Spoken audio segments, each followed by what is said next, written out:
StreamYard. Happy early birthday, Jake. Thank you. Yes, happy early birthday, Jake. Welcome. If you are viewing this video whenever it goes up or 3 months from now, this is a chat about Stephen Graham Jones. We're going to try not have any spoilers because I don't think there are any books that we've all read. So this is just going to be a Gush chat about our Lord and Savior, Stephen Graham Jones. Oh, cute, you mean? Yeah, right. And these lovely, lovely people love Stephen Graham Jones as much as I do, so I couldn't not have them on here with me. I'm gonna go ahead and let you guys introduce yourselves. Oh God. It's always backwards, isn't it? I'm Brad from the aptly named channel Brad Proctor, where I review mostly indie and small press horror, but I read fantasy, sci-fi. I'll basically read anything. And I'm obligated to say contractually that I'm a co-host of Paper Cuts Podcast, which is a podcast and live YouTube show that we host, interviewing authors and things like that. And I am Lezlie with the Nerdy Narrative. Coincidentally, Brad is how the Only Good Indians ended up on my radar, which was my introduction, my doorway to the addiction that is reading everything about Stephen Graham Jones. But I have a little channel that I read everything as well. Classic, science fiction, fantasy, horror, anything. I'll read it. I don't care. I just love to read, period. And I'm Jake from The Bookish Drummer, and I read a lot of I read a lot of different genres, including fantasy, sci-fi, horror. I'm mainly known for my Stephen King content. I try to make Stephen King videos every Friday, and that's what I'm mainly known for. That's my main niche, so that's me. And your drumming interludes, come on. And my drumming interludes, yep. I'm Sharon. I have a channel, Sharon Dwyer, and I'm more active on Instagram than I am on YouTube. I pretty much read everything as well. I started many, many years ago, mostly with horror and thrillers, but also read fantasy, sci-fi, some classics, and some contemporary. I actually started my journey with Stephen Graham Jones before I even met any of you lovely people, because my first Stephen Graham Jones was The Night of the Mannequins, the day it came out. Wow. And I have no idea how I got to that, but... like, I think it was like an if you like this, you'll like this on Amazon or something. Mm-hmm. So I waitlisted it or whatever, pre-ordered it on Kindle, and I read it the day that it came out. I'm Emma from Emma Empowered. I also read lots. I read a lot of science fiction, and I'm trying to get into a lot more of African futurism. I also really enjoy reading lots of nonfiction. And this year and sort of last year, I started getting into horror and thrillers a lot more and realizing like, oh yeah, I do really also enjoy this genre. So awesome. Yeah, as for me, pretty much Stephen Graham Jones was my introduction to horror. And apart from Misery, pretty much my only exposure to horror. He's set a definitely high bar that I feel like it would be difficult to match. So I'm a little nervous to branch out. Jake, I might need your advice on other Stephen King. So, sure. Yeah, so I know that Sharon mentioned a little bit about her exposure to Stephen Graham Jones. I myself, I first started reading Stephen Graham Jones with Mongrels last year. It's a werewolf coming of age novel, and then I went on to read The Only Good Indians, which this shirt is kind of an homage to. Sorry, excuse me. He's got a lot of books out, so yeah. I have a feeling some people have read books that I haven't. There are way more than I thought. Yes. Yeah, he's so prolific, and I'm so glad because that means I might not ever run out of anything to read by him. Right. So of the stuff that you guys have read, what's probably your favorite? or default if it's only been like 2. The Only Good Indians. I've only read that one in My Heart is a Chainsaw, but The Only Good Indians was top notch. I have not read The Only Good Indians. Sharon, you need to do it. But My Heart is a Chainsaw. Oh yeah, Camp Crystal Lake. I forgot about that. Mhm. Yeah, I feel like those 2 novels are pretty much, they're not companions, but I feel like they are Similar veins, yeah. I will say Mapping the Interior was the most impactful, though. Oh, Yes. that was. I loved mapping That I've the read. interior. That I've read. That's what I love most about Stephen Graham Jones. While My Heart is a Chainsaw and The Only Good Indians are similar veins, all of the rest of his books that I've read so far have been so different, so unique in the storytelling. Like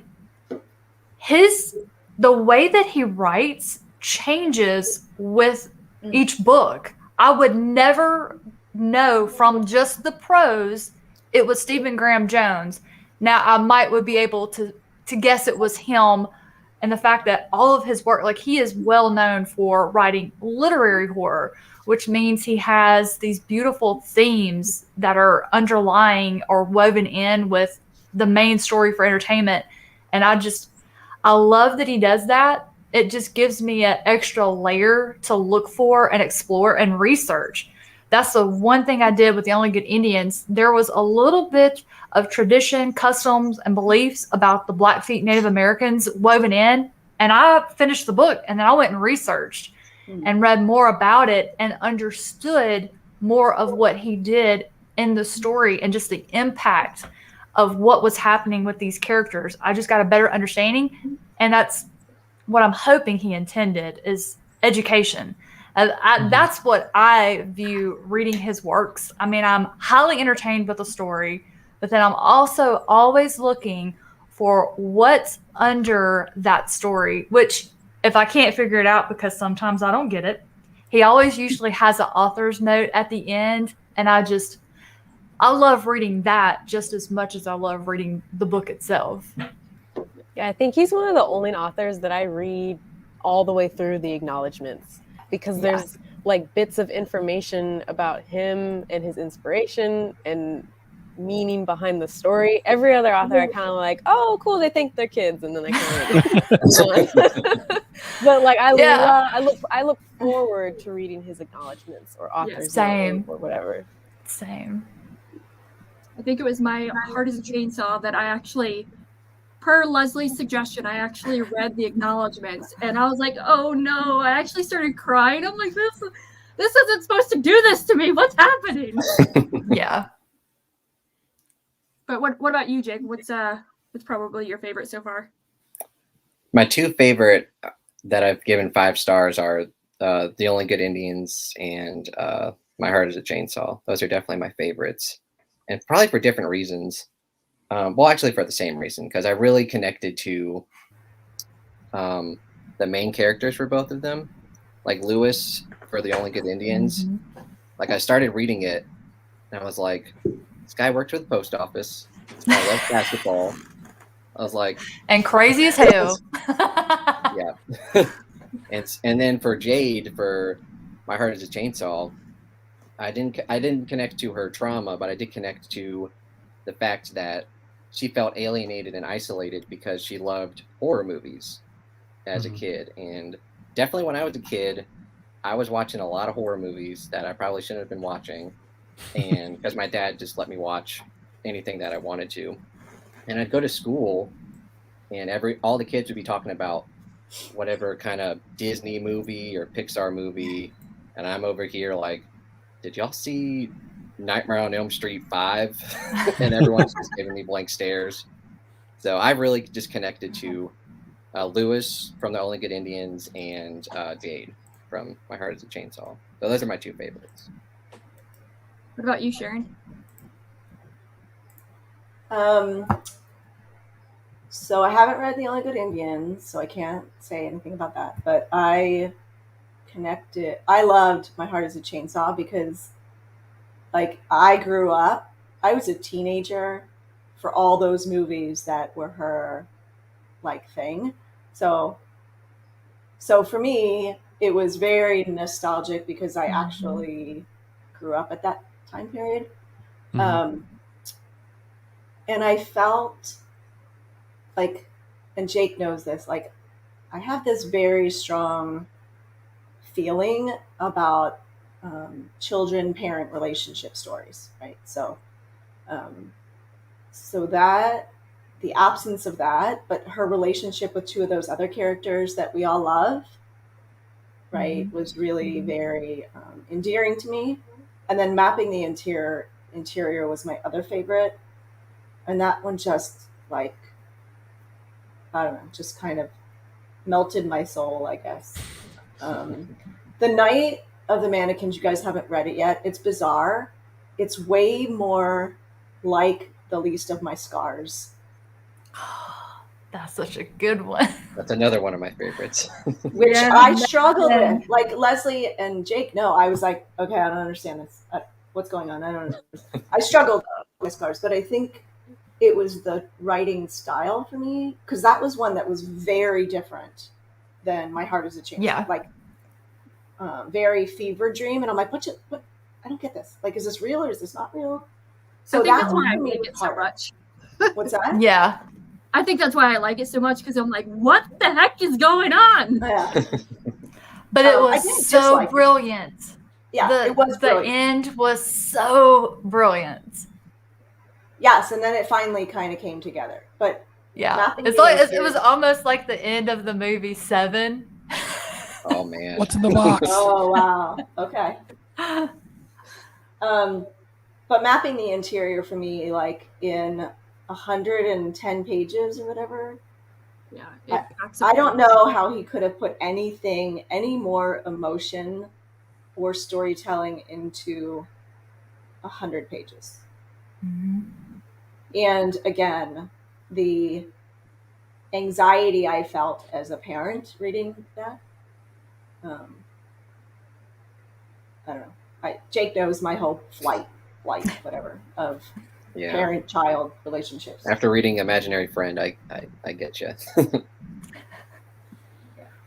So those are my top two. But again, I haven't read a whole bunch of the other stuff. I haven't read Mongrels, but I love coming of age stories.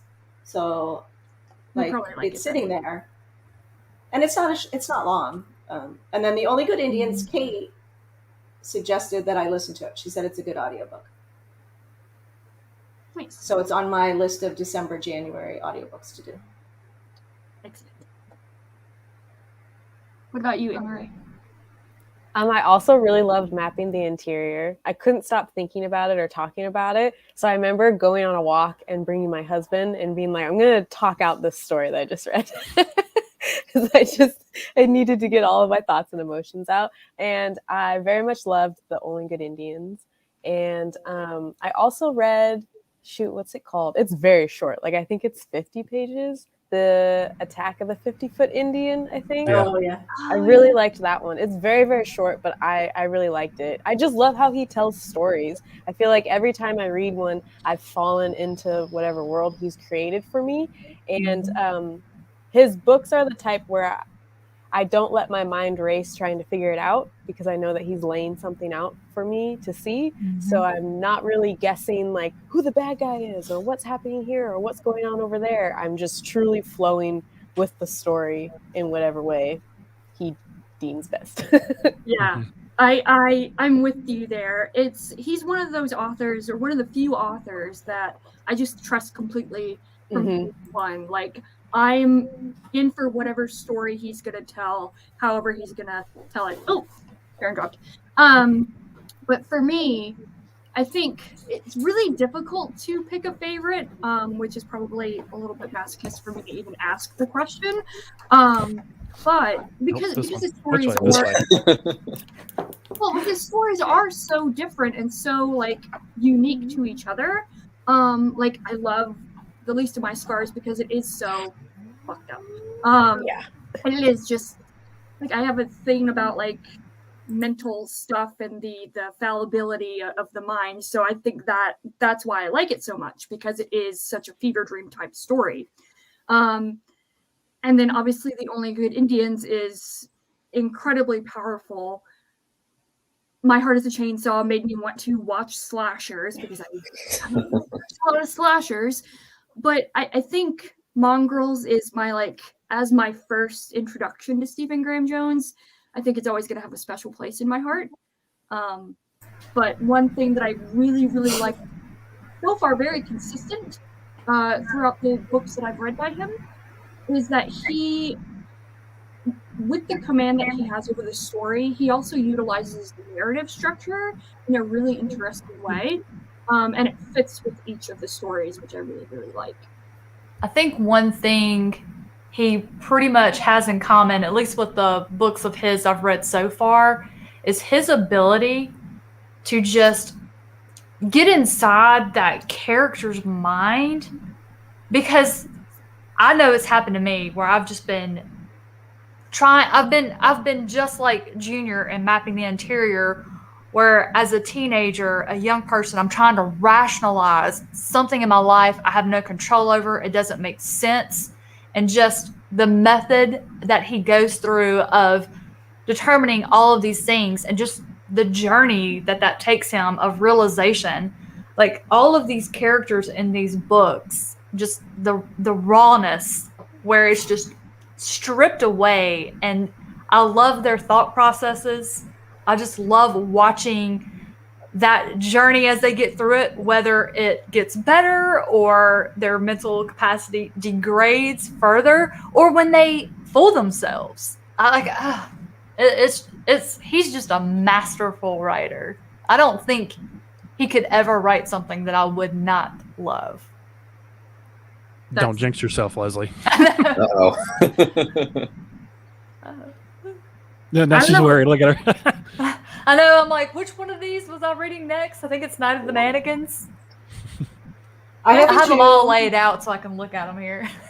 I have 2 novellas that I want to get to next month. One is The Night Cyclist and The Elvis Room. Is that a novella or is that a short story? It might be. I know it's pretty short. Yeah, I don't know which way it falls into. The Elvis Room and The Night Cyclist are the 2 that I have from Kindle, I think. Amazon. The Elvis Room confused me so much. I got to go back and reread it. I read it over a couple days, and I don't think that's the move. I think reading it in one setting is the intended purpose, not across 3 days. But it was very good. But I just need to sit down and reread that one. It is also very, very short. They might be short stories, Brad, to your point. Yeah. I am really struggling with lighting, guys. Sorry. Brad, have you just read The Only Good Indians and My Heart is a Chainsaw? Yeah, those are the only 2 I read. I do have Mapping the Interior, and I've got Mongrels too, but I haven't read them yet. I love the cover of Mongrels. I just love the bright yellow. That jumped out at me about it. Was like, ooh, this is an interesting cover. Yeah, I love the cover too. Whoever designed it. When I did my review for that one, I used the cover and I photoshopped my put your own face on there. Oh, you did? And Stephen Graham Jones shared my video review on his website. And I was like, Nice. I was like, he totally did it because of the thumbnail. That was clever. It was one of those where I shot the video and realized I didn't stop to take a still for the thumbnail. But there was one part where I was talking or I did something, or I think I might have been yelling at the dogs to be quiet. And I just had that face. And I was like, let's cut this out. Put it on the floor. See what happens. Nice. So, we talk about like what we like about him, but what do you think might not work for some people about his writing? Just so that we make sure that people that may not like his work stay away and don't, reduce his overall ratings of his books. That's what I'm trying to do here. Well, I mean, I think from my perspective, I think if you're looking for like a traditional horror novel, like I feel like his books are very literary horror. Mm-hmm. So they're beautifully written. So I think if you're looking for just a traditional horror novel, there's a lot of commas. Use them. And when I picked the book back up, I would pause at those commas. And then I started reading it in cadence and it made sense. So I would definitely say start with My Heart is a Chainsaw, follow it up with Mongrels, Mapping the Interior, and then once you're truly in love and you're ready to get deeper into themes and craziness, hit the rest. Yeah, But then it's again, I don't really. think. I'm sorry. Go ahead, Ray.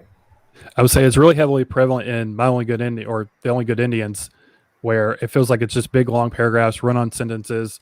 And if you ever have seen an interview with him, he wrote exactly the way he talks in his interviews. So yeah, like if you're going to speed read through it, it's probably not going to work for you. You have to slow down, take your time, and like Lezlie said, you have to pause at the commas and stuff and take a breath, and it just flows so much better once you do that than if you're trying to just burn through it and try to get through it all in one sitting or whatnot. It's probably not going to work as well for you as it would if you actually take your time with it. Which that's something I've learned from Stephen Graham Jones. Now, if I'm reading a book and it feels like it's strange in the prose, I'll see if I can find something online by the author and get their voice in my head. Like Brian Bowyer, a book I read by him recently. I read it in Brian's voice, and it just He needs to narrate his audiobook. Yes, I wish he would. Yeah. Has anyone read any of his back? Like, I think most of the stuff we've all read has been pretty recent. I mean, he's got so much backlist. Have any of you guys read more of his? I read The backlist? Last Final Girl. You and Jake did, right? Yeah. Which reading it, if I had read it before I read My Heart is a Chainsaw, I probably would have probably hated it. But reading it in conjunction with My Heart is a Chainsaw in mind, you can see a lot of like the seeds being planted there. And again, it's just like he uses narrative structure in a really, really, really interesting way. It's basically a screenplay, but in more novel form, but not in a traditional. It's really weird. It doesn't work for a lot of people. It really didn't work for me initially, and I tried reading it or listening to it on audio as while reading, that helped it, but the audiobook narrator was a little I iffy. see. Yeah. So It's like Act 1, and it like sets the scene, and then it has little indentions where it's like directing. Yeah, folks. and the perspective is like basically you are the camera, so it's really interesting, right? I totally agree, Evie, that the narrator for the audiobook was not very good. And I didn't like the narrator for Mongrels either. I think I would have enjoyed it more if I just read it physically. But that's probably my least favorite. Even though I do really enjoy all of his stuff, that's probably my least favorite. Which one? Last Final Girl? Yeah. Everything else has been pretty stellar. Yeah, I for me, it's while I didn't enjoy it as much as the other things I've read by him, I see what he's doing, like experimenting with the narrative and stuff like that. And I'm like, he executed what he wanted to do, or at least what it seemed what he wanted to do. So bravo, success. So I love that he tries so many different things. It makes it more entertaining. It's not like Brandon Sanderson where it's basically going to be that same kind of hand holding Everything epic happens fantasy. at the end of the book. Yeah, that it's going to be a Sanderlanche, and with Stephen Graham Jones, the beauty does not always wait until the end to happen. Yeah. You just may sometimes not realize it till you get to the end. But it's without giving anything away, The Only Good Indians was kind of plodding along. Like I was with it, and I don't know, it was like 40% or something, and just like something happens, and it was just like completely shocking. I was like, what is going on here? See, I was so tickled at the humor in that first part. I was enjoying it, but I was like, where are we going with this? Like we're just kind of following along, and then it's just like a whirlwind all of a sudden. It just he kept taking pot shots at fantasy authors and readers, and I got so tickled. Even though I'm like, bro, I love my fantasy, but okay, that's a good one. Yeah, those books that he had made up in there, those were pretty funny. I was gonna say for anyone that's viewing, give us context for the pot shots. Because it was he was the character. Was it Lewis that had the books? Yeah. He had They always like a bunch of old paperbacks fantasies, and he was just playing on the tropes of fantasies. It's kind of like Stranger Things, where the wizard is and something's happening in a mall, and it's like a tree's like sprouting up out of the fountain, and they had all these weird, funny names, and he's describing like those 90 fantasy covers and stuff. Oh, yeah. And they all had like weird names, but he gave them funny weird names. Yeah. I was so tickled. I need to reread that now. Ah, dude, gummit. All right. I was also gonna say if lots of times in reviews, if people don't understand a different experience than theirs, they dock it down a bunch of stars, which is really annoying. Like, I'm a Black biracial woman, and I'll read books that speak to my experience, and then I'll see reviews of those books that are like, oh, I didn't get it, or the character talked funny, and then they dock it a point, not realizing, yeah, that's the culture.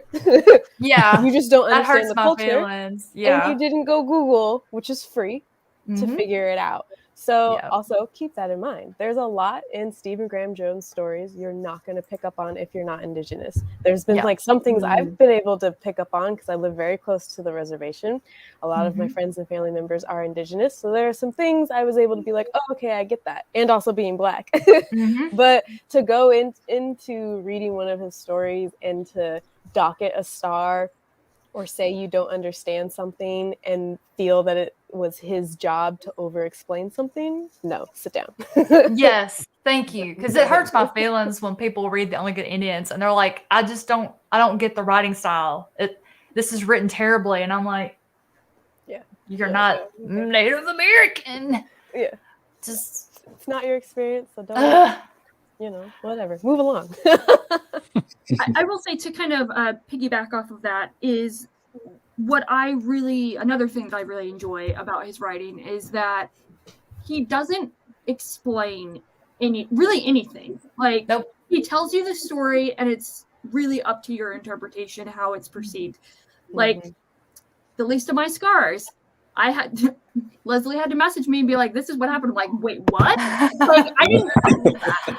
Man, I'm telling you, when I got to the end of that book, I was like coming out of my chair going, holy shit, I cannot believe this is what happened. I loved it. I was so shocked. I was messaging all three of you. Lezlie and I was like, wait a second. I'm not sure. Did I get this right? Yeah, you got it right. No, you didn't get that right. You weren't alone. I was like, I had to have it explained to me too, so it's fine. Is that the serial killer one, or is that y'all know I love my serial killers, but don't come into my house. If you are a serial killer, stay away. Stay away. The closest you come to my house is on Netflix. For people that do like series, though, in case you want to get into series, My Heart is a Chainsaw is going to be a trilogy. Yeah. So don't fear the Reaper, coming out in July. I already pre-ordered it. What a cool title. I love the title. Just so you guys know, in the future, when Target has their 3 for 2 sale, it includes pre-orders. Interesting. So I pre-ordered all my 2022 books. Uh-oh, somebody's echoing. Marco Polo. Marco Polo. I think we're good. Okay, cool. All right. No worries. What was I going to say? I just had a thought and it left me. Has anybody else picked up Stephen Graham Jones? Last month, he came out with a graphic novel. I looked at it. I didn't like the artwork. I wasn't a fan of the artist. Is it based off something else, or is it new story? It's new. It's like a motorcycle. The main character rides a motorcycle is all I know. But I was gonna get it, but I took a look at the artwork and I was like, I am not a fan of her artwork. I'm a bit of a snob. I read a lot of comics and manga, so I have a preference. I have a type, and she was not my type. Yeah, I can't really process graphic novels. Something about the visual and the reading doesn't work with my brain. But dadgummit, I'll probably get that because it's Stephen Graham Jones related. So No. What's it called, Leslie? I want to say Night something. not Night Cyclist, right? Night Rider, maybe? No, that's Night something. TV show. Memorial Ride. Is it going to be a series or is it just that one-time thing? Do you know? Now that I don't know. It'd be interesting. I don't see a lot of like standalone graphic novels, at least, you know, at bookstores and stuff like that. So I'd be interested to see if it's actually going to be a series. It'll probably depend on how well this one does. Probably be 5 issues, bind it into a book. Yeah, this one's only 112 pages, but they want $25 for it. Is it Nope. graphic novels? So expensive. That's about right for a graphic novel, probably, though. Not for 112 pages. Gotta No, be no. a very thick paper. And it's black and white. That's a pass. If it were color. See, that's the one Stephen Graham Jones you don't like. I mean, it's There not you that go. I don't like it. It's just that I'm not going to own it. I will probably try to get it from my library. Nice. You guys, I'll be right back. I'm trying to fix this lighting. It's really Yeah. bugging me. I'll No give you a minute. worries. No worries. So I kind of mentioned it a little bit, but since reading Stephen Graham Jones, has it affected like your reading as a whole? I know we talked a little about kind of slowing down and reading the text in a different way, but has it like affected like your reading taste or anything like that? I know for me, it's obviously exposed me to more horror and stuff like that, and interest in that, but It hasn't changed my reading taste per se, but it did make me interested in reading more indigenous horror. There's Shane Hawk has a collection out called Anoka I want to read. Al Going so Back has a ton good. of stuff. Is it good? I haven't read it yet. Al Going Back has a ton of Evie stuff. actually sent that to me a while back. So yeah, I think if it changed anything, it would be my interest was piqued in more indigenous horror. And Shane Hawk's got something new coming on the horizon. Yeah, He was he's so good. There was one story about one of those 8-legged things, I don't like. oh yeah, those But- crabs. But normally, once I realize that's what it is, I'll push through thinking I'm going to get past it. Mm-hmm. I didn't get off the first page. It was so descriptive. Like I had to back out. And I told him, I was like, Shane, sir, I couldn't do it. And he got such a kick out of that. But he's really good. I like that his grandmother blurbed the back of the book. really, Like, why do you? Yes. Yeah, she was like, "Why do you write this awful stuff?" And he used it as a blurb. that's fantastic. But he's editing an indigenous horror anthology. It's called like Where the Night Prowls or something along those Yep. lines. Coming out sometime next year. I can't wait. And he has Well, a story in House from Hell as well. The Howl Society's got a story in there too. What's so good about indigenous horror is they have such a rich history in storytelling anyway. Yeah. And so when they interweave horror into it, it's just, they do it just, it's so good. It's like how Catholicism is a gorgeous, gorgeous religion.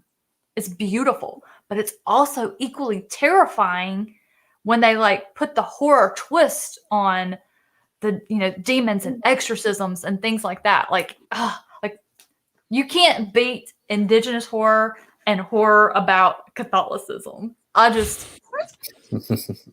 love it. It's almost like another aspect of folk horror because they're pulling in the folklore of their mythology to it. And just all that stuff's fascinating. His reading The Only Good Indians, and I read it in January, it taught me to be more patient because I was having trouble at the beginning of the book, and it was it was just because I was in too big of a hurry, and it taught me to just slow down and pay attention. And then that's where I also went and watched an interview and listened to him talk. And so that helped me. If I have a problem with something that I'm reading in print, try the audiobook and see if that's better. Because sometimes, like, I love to read physically, but sometimes the audio really brings it to life. Whoever the narrator is just breathes life, makes the characters come alive in a way that I can't, and it just completely changes the reading experience. So yeah, he did. I guess he did teach me a lot. Now, didn't Una listen to Only Good Indians when we read it together? He And did. He enjoyed it, didn't he? If I remember correctly. He really enjoyed the audiobook for it. And we made a video. We did like a spoiler-filled chat about it and just kind of got in depth about the background and the customs and beliefs, traditions, just kind of researching the things that happened to see how that fit into their customs. So it was really interesting. And wasn't it an indigenous narrator too, if I'm not mistaken, wasn't it? I believe It was. Yeah. What about you, Jake? I would say that before reading Stephen Graham Jones, I just basically just read for pleasure and just enjoyment. But after reading The Only Good Indians, I slowly started to pick up on the theme of like what he was going for. And of course, reading the acknowledgments, for all of his books, you definitely get a good sense of what he's going for with the novel. So I guess probably I try to pay more attention to the author's intent now, whereas before I was just reading, just for pure enjoyment. But definitely after reading The Only Good Indians, I kind of try to pay more attention to the author's intention of writing it. Yeah, that's me too. He taught me to trust the author. Just sit back and let him tell the story, or her, and not get too impatient for why is this happening? What's causing it? Not to require all the answers. And sometimes you don't even get the answers, and that's okay too. As long as I have enough information for my overactive imagination to just go buck wild, I'm good now. But I used to not be that way. I used to had to have an ending. If it wasn't resolved, I was. Ambiguous endings are some of the best endings anyway. Yeah, because you can just think about them for a few days and just really come up. Plus, it's fun to talk about with all of you guys about interpretation, because what I may think, you might have a completely different take, and then I'm like, ooh. Yep. All six of us might interpret it completely different, and that's okay. And fun. Yeah, I think he gives you, at least he gives me, a different kind of anticipation and expectation, where normally I'd be like, okay, I'm going to anticipate these beats happening, or I'm going to expect this thing to happen. But he gives me that same feeling without really the same feeling, if that makes sense. I don't know how to describe it, but yeah. I can give you a good way to describe it. So Stephen Graham Jones, all of his stuff is different. But it's not like some authors are like Hootie and the Blowfish. Every song sounds exactly the same. Hey, don't hate, but I love Hootie. I don't hate Hootie. Like, they were very popular when I was a senior in high school. I still have that CD. I know every word to every song, but every one of them sounded the same. I love Darius Rucker, but bro, they all sound the same. Like, when Hootie and the Blowfish song comes on, you know exactly who it is. But if you didn't know Stephen Graham Jones wrote all of these books, you just picked them up and read them, you would not recognize it was written by the same author. Yeah. He's definitely not like a formulaic writer. Like, all of his books just feel completely different from one another. Yeah, they do. Even My Heart is a Chainsaw, which is structured to be like your typical slasher, it still doesn't feel like your typical slasher. Well, that's because he's tricksy. Mm-hmm. He tricked me a few times. The ending, like, I wasn't expecting it to go that direction. Like, it was completely off base from what I thought was going to happen. Same. Even though he talked about that throughout the book the entire time, I still didn't think it was going to go there. Talk I about didn't believe him. big red herring. Yeah. I did not believe him. I also don't know what the thing is with four-legged wild animals. Animals are a big part of their culture and history. I know. I just will never look at certain animals the same. Also, what's scary? There's nothing scarier than nature, and animals are pretty darn scary. So, Well, they're beautiful and graceful when they're singular or in small groups. But when they're not, When you have a herd of elk and if going you through your know, front you yard. know. Yeah. what about you, Emery? Oh, I agree with his writing making me want to read more Indigenous authors. I had read sort of some in the past, but I would say last year was the year where I was like, I really don't want to read anything by a white author. Like, having to do that all my life, it was like all of a sudden when I became more active on like BookTube and Bookstagram, I was like, oh yeah, there's books written by people who look like me or have similar experiences. So I wanted to dive into that fully. And I'm still very much on that path. I would personally much rather pick up a book by a person of African descent or Indigenous descent than a white author, just because I can relate so much more to those stories, including horror. Like if I read a book by a white author that's a horror, most likely the black character is getting killed the first 10 pages. Yeah, Whereas I can every time. read other books and we're thriving, we're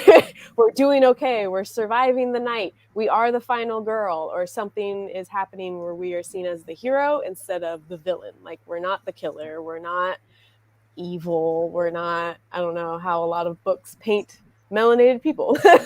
So I was reading his works in that time when I was like, okay, I would like to just focus on reading books where I feel represented or I feel like I can relate to some level with the other author. And I absolutely loved it. Like hearing you all talk about how like the language, I honestly did not realize that till you noticed it. I was like, oh yeah, it is really written kind of differently. And I guess, yes, I do see how that would be difficult to read. But it honestly never truly occurred to me. His writing style being very different, that's very apparent. Like every book is very different. How he tells the story is very immersive. But yeah, so I guess that's my answer.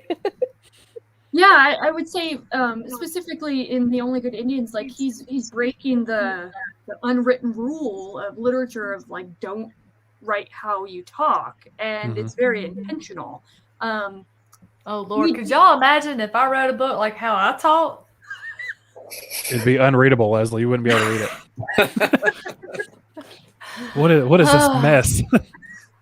But he does that a little bit within Mongrels, in the dialogue at least. Because now He ends sentences with yeah a lot, comma yeah, and that's how he talks too. Yeah, and he in his body language, like when he moves and he's talking, you can tell that flows into the way he writes too. You can just almost picture the characters kind of moving like him when they talk. That's Absolutely. cool, Brad, because I haven't seen an interview, so that's interesting. You should definitely listen to him. Okay. He's very a captivating speaker. He's not bad to look at either. He's a pretty handsome guy. Oh man, yeah. What was his very first? What was his very, very first novel? Do you guys know? That's a good question. I have no idea.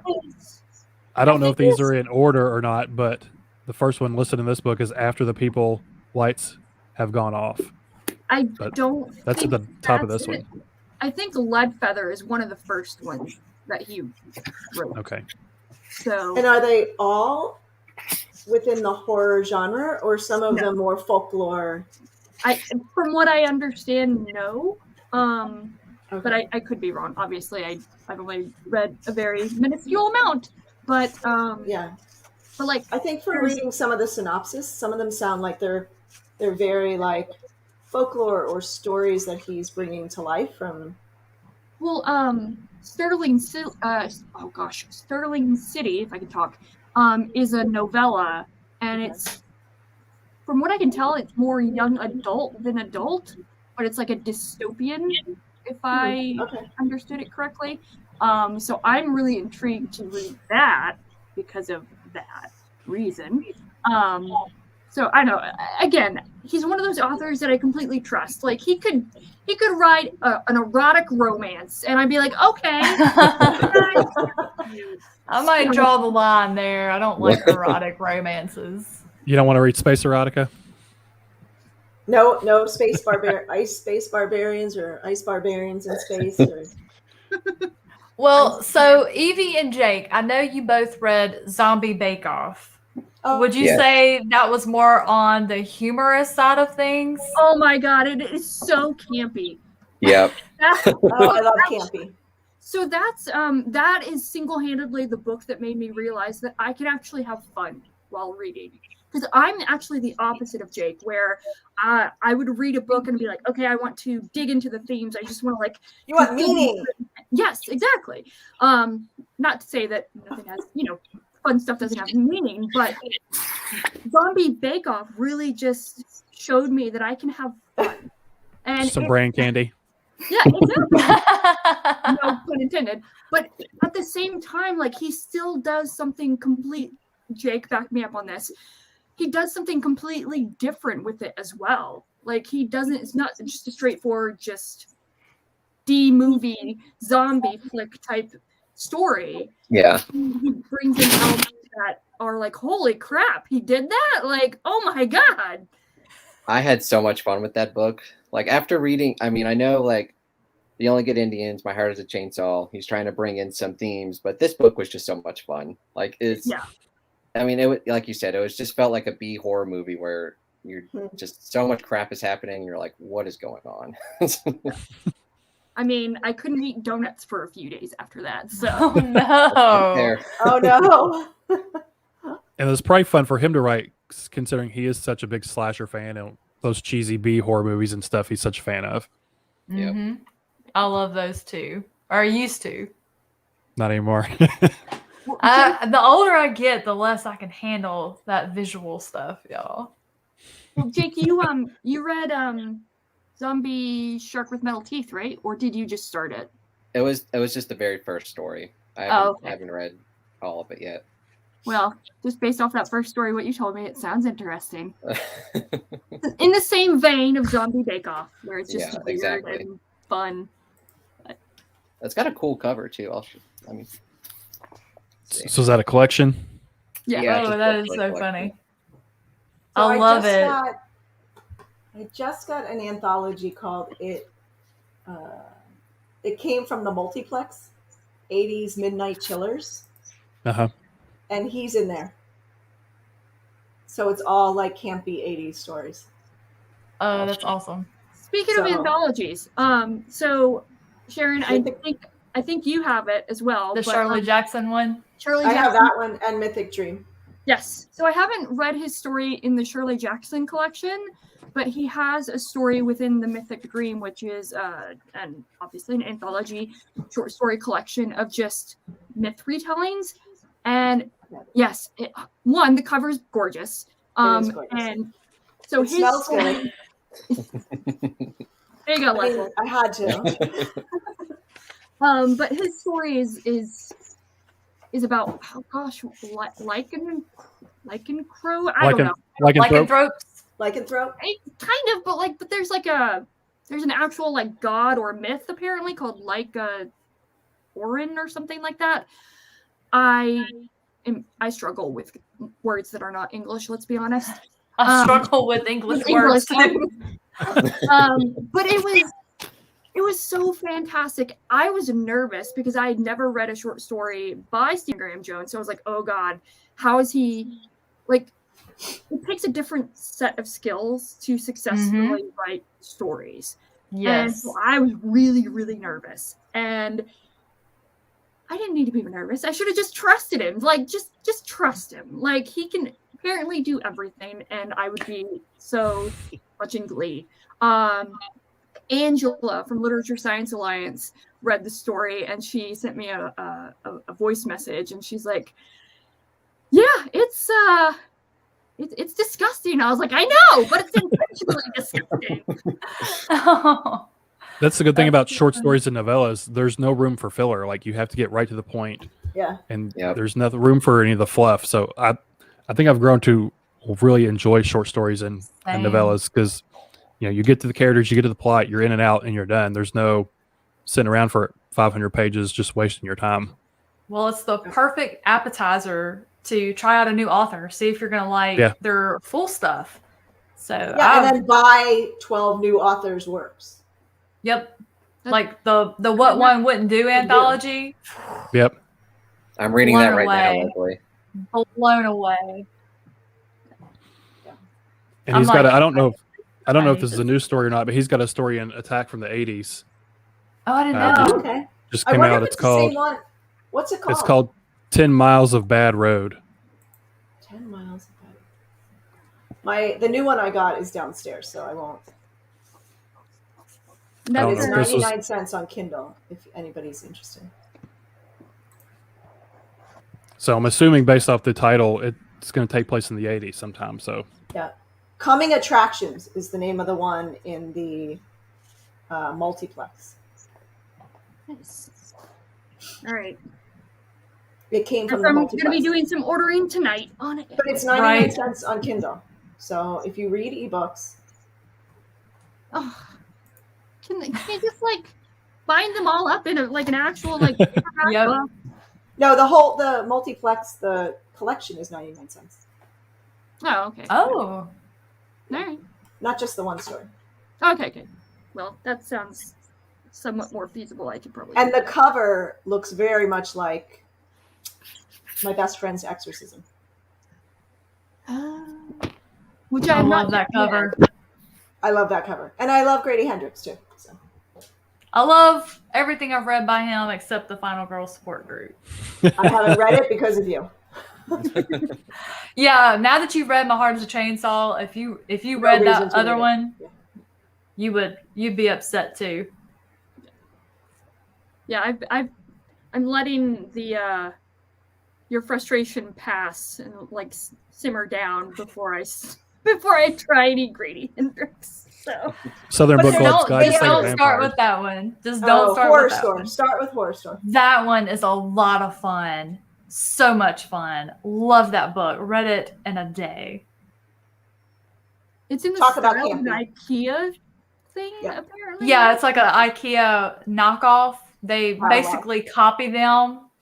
Oh, it's so funny. And they make fun of it in the book too. It's just hysterical. So if you've ever worked in retail, you're going to relate to these characters so much. So much. Or customer service. You're going to relate to these characters. Oh yeah, it's campy as hell, but I love it. I'm an 80s kid. I grew up watching Jason, Friday the 13th, all of that. Halloween, like they were who I grew up with. So all of that style is just all the campiness. It's what I have just grown up expecting to have as part of horror. So it makes me smile anytime I come across it. Yeah. So actually, to kind of tie it back to Stephen Graham Jones, is one of the interviews and like events that he did promoting My Heart is a Chainsaw was with Grady Hendrix. So I will send you guys a link if you haven't seen it already. It was really interesting. They didn't really talk about books. They kind of did, but it was mostly about horror films, which I thought was very interesting. So because Grady's a big horror buff too, movie buff too. Yeah. All right, I just got Zombie Bake Off on Kindle. Yay! So we're coming up on an hour, but I don't want to keep you guys all night. Plus I'm sure some people have to have dinner. So I guess we'll end it on what's the next Stephen Graham Jones book that you have planned? Or just for me, probably Mapping the Interior. Yes. Do it, Brad. Do it. Nice. And I have a mannequin, by the way. So I'm going to be like, I already went ahead and moved it out of my office. But I have a mannequin that I've got a Star Wars Rey costume. And I put it on her to just use as a decoration because I also have a BB-8 droid. And I was like, you know what? I'm just gonna go ahead and move that on out in the loft. Now I've heard the title for that Smart one move, is smart very move. deceptive. That it's not super much about mannequins and stuff, but I might be completely wrong. Mm, I've heard Dark the and title and twisted, funny, a little You- crazy, and unsettling as hell. I've heard the synopsis doesn't do it justice as to actually Yeah. what's going on. I would and the agree with writing that. to me is much. Oh, I'm sorry. Go ahead. Oh no, I was just saying I would agree that it's not what it seems. It's not what it seems to be. Yeah. Oh, But I the can't writing wait. is to me is more like Least of Scars than it is My Heart is a Chainsaw. Yes. Uh-huh. I Would you agree? love The Least of My Scars, you guys. Yeah. But it I was have the very two scary. I'm sorry, It was Sharon. unnerving. No, go. Leslie. Finish your thought. The Least of My Scars is his serial killer book. And it was very frightening because you are in the mind of a serial killer. And it was pretty normal. You always look at these serial killers and you think something tragic must have happened to make them decide they're going to start killing people. And every time you watch the documentary, they're trying to find the pattern, how they choose their victims. And the scariest part of The Least of My Scars is the serial killer. He's like, I might have just been walking down the street for 30 minutes and every woman I passed was a brunette, and then a blonde would step in front of me and I'd be like, okay, that's who I'm going to get. And I'm like, Or even more than that, for me, it was, They brought him. the experience of empathizing with a serial killer. That was It's like Dexter. unnerving Yeah. for me. I'm like, yeah. am I supposed to empathize? Like, am I? It was am very I Dexter-like. a potential serial killer? Like, what the heck? That is just the mark of a brilliant writer. Just, Yeah. But Jake, I saw you hold up Not For Nothing. We will Yeah. read it. We will read it. Yes. You said this is like a mystery thriller that's written like in second person or something? That's what I heard. Well, I know it's Ooh. written in second person, but what I heard Oh, I is like like a detective Same. thriller type Okay. story. So When are I you guys heard- reading that? it was supposed to be this month, but oops. My fault. But no, hopefully maybe in like January or February if I could talk. So I also want to get to Leadfeather because that's one of the first Stephen Graham Jones books that I bought after reading Mongrels and The Only Good Indians. So it's been on my shelves collecting dust for far too long. I think I'll read The Only Good Indians and then those two short stories. Yes. Yes. What about you, Emma? I want to reread The Elvis Room in one Oh, setting. let's read it together. Yes. Yeah. And then I want to read Mongrels because I had it on Libby and then I got like locked out of my Libby account, and so I haven't been able to like continue, and I'm very sad about it. So I'd like to actually read Mongrels. I want to talk to you about it when you read it Yes. because That's good. that's the one that I was lost a lot of the time, and I was at war with myself about what I thought was happening or not happening. So I'm looking for somebody else to have that same experience so I can be like, huh. Or as opposed to Lezlie, I'm just like, this is probably the best thing ever. Like, it'll be interesting to can't see wait. where you fall on that scale. So It'll be So fun. Mongrels is if you are an audiobook or a book reader and you have Scribd, it's in e-format and audio format on Scribd. oh, Ooh. nice. Nice. If you want the audio, it's on Scribd. Nice. I might have to see what else they have on there. They have a bunch. I saved so many Stephen Graham Jones. So Atta girl. I was in there with Stephen King, and Stephen Graham Jones came up at the same time. So I just saved them all. I will say he's giving Stephen King a run for his money in regards to the level of prolificity. If that's a word, but But they're very different. Yeah, absolutely. Well, I've only read Misery, so I can't really actually say that for certain. So, but all right, so we're at the hour mark. I don't want to keep you guys too much longer. So, thank you for joining me. If you're watching this, thank you for watching this, and let us know what Stephen Graham Jones book you will be reading or what you have read, or if we've convinced you to read any of them. That would be cool. With that, I don't know how to outro because It's the most awkward Evie, part of the whole thing. We should do this again in 6 months and see what we've read in those 6 months. That's a cool idea. That is a great idea. All right, cool. I'm out. Mic drop. Something to look forward to, everyone, in 6 months. So, have a great night. Thank you again. If you are not subscribed to all of these lovely people, definitely do subscribe to them because they are much better people than I will ever be. So, don't think so. It's fine. It's fine. Self-deprecating humor is You're great. awesome, Evie. You're awesome. Have a good night and see you in the next video. Bye.